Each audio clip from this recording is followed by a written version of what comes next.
It was supposed to be an ordinary evening dinner, laughter, and family time. But within hours, a mother's smile turned into the most chilling silence a neighborhood had ever known. What happened inside that small, quiet home would leave detectives questioning everything they thought they knew about love, trust, and betrayal.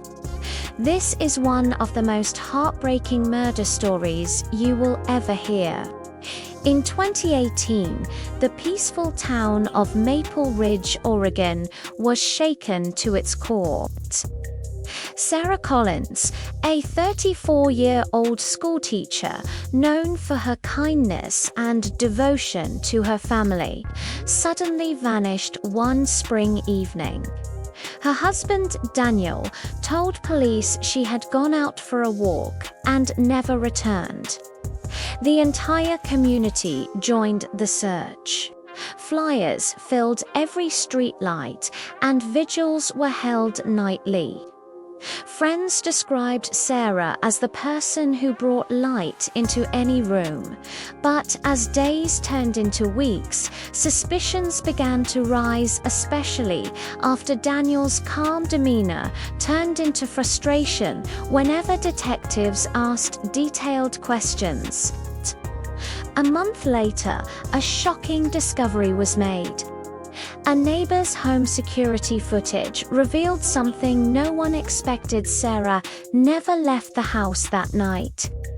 When investigators returned to question Daniel, they noticed inconsistencies in his timeline and behavior.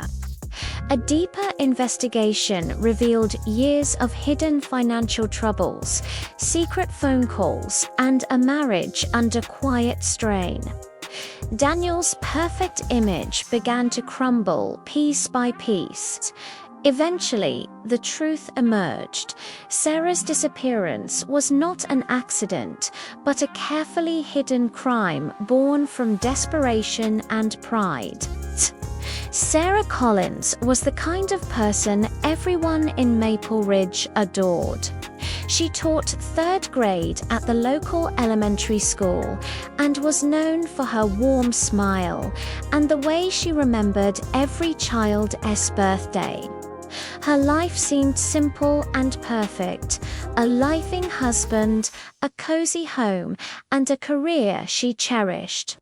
On the evening she disappeared, the town was quiet as usual, the air heavy with the scent of spring rain.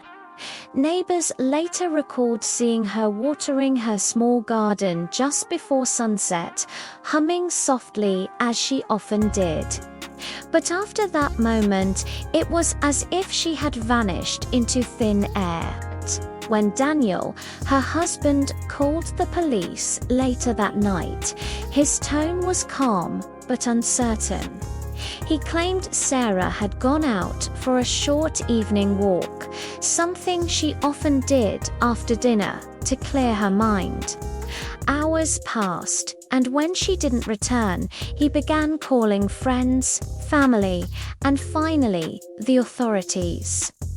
The initial search started small. Local volunteers with flashlights combing through the nearby woods and parks. But as dawn broke with no trace of Sarah, an unsettling feeling gripped the town. Something didn't add up. The disappearance of a person like Sarah, so stable, so rooted in community life, felt almost impossible. Her absence created a ripple of fear through Maple Ridge. This wasn't the kind of place where people went missing. It was the kind of place where neighbors left doors unlocked, where everyone waved to each other on the morning commute. The sudden vanishing of such a beloved figure made people wonder if anyone was truly safe, or if there were secrets hiding behind even the warmest smiles. In the early days of the investigation, Daniel Collins was seen as a grieving husband, polite, composed, and seemingly desperate for answers.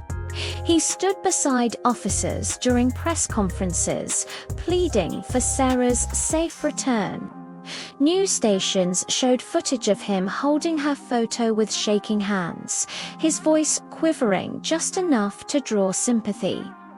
But behind closed doors, detectives began noticing things that didn't quite fit. When asked to recount Sarah's last hours, Daniel's details would shift slightly with every retelling.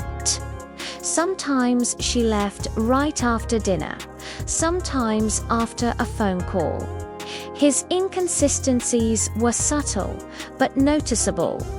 As the days stretched on, Daniel's demeanor began to change.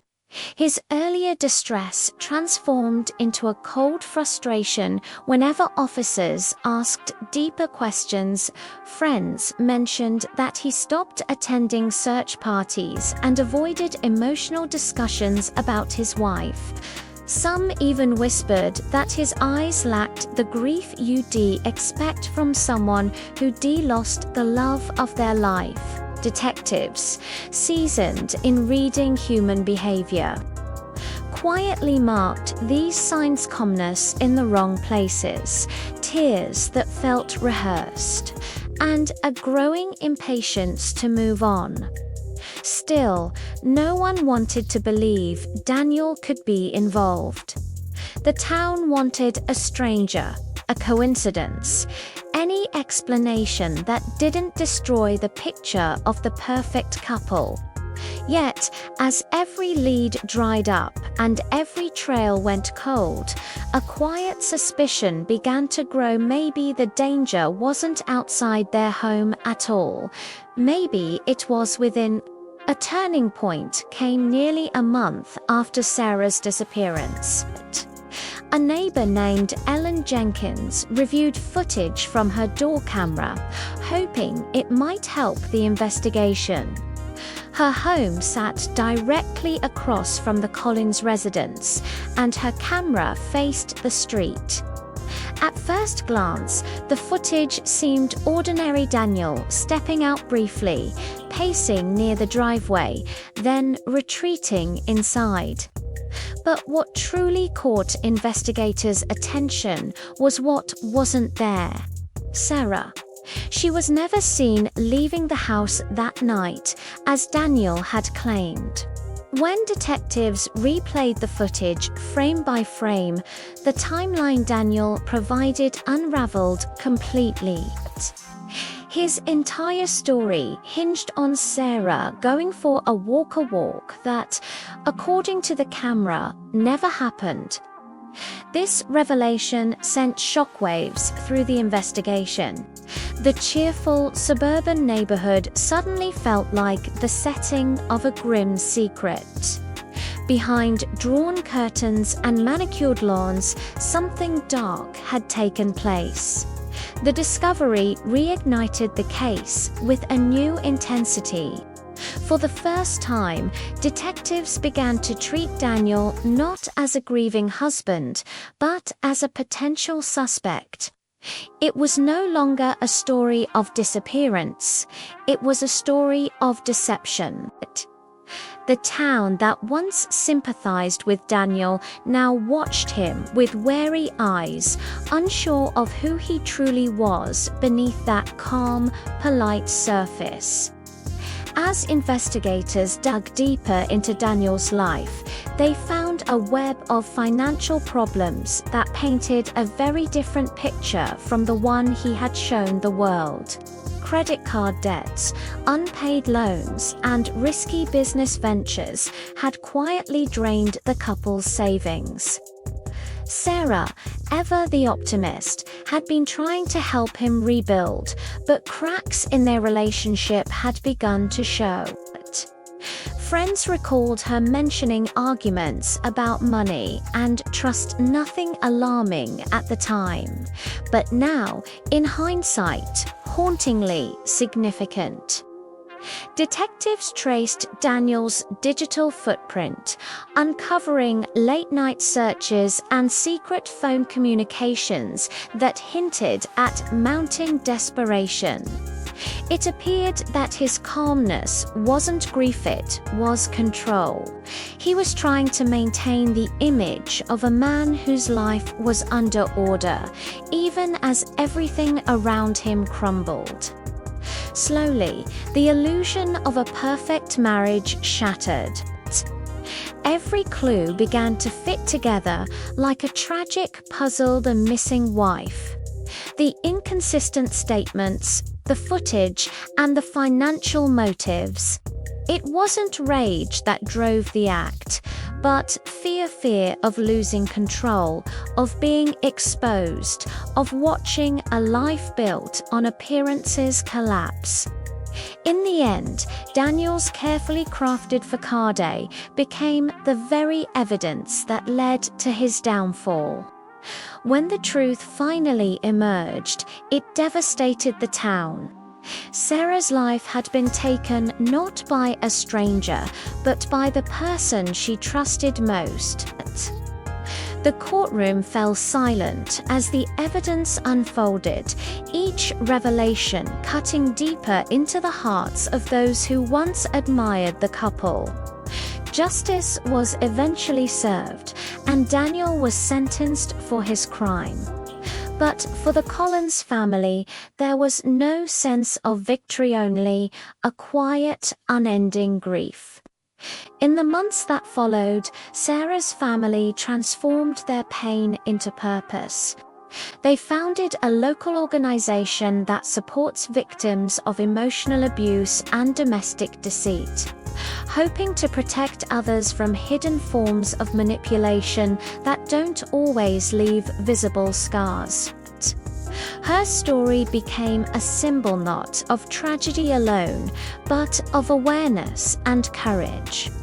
To this day, people in Maple Ridge still speak of Sarah Collins as the teacher who never stopped giving, even after her life ended. Her story reminds everyone that love, trust, and honesty are fragile threads, and when those threads break, the damage runs far deeper than anyone can see. Sarah's story is not just about a tragedy, it is a reminder of how fragile love can become when honesty disappears. Today, her family continues to honor her memory through a foundation that supports victims of domestic deceit and emotional abuse. Justice was served, but the pain never truly faded. Thank you for watching. If you found this story meaningful, please like this video and subscribe for more content that matters. Stay safe, and we'll see you next time.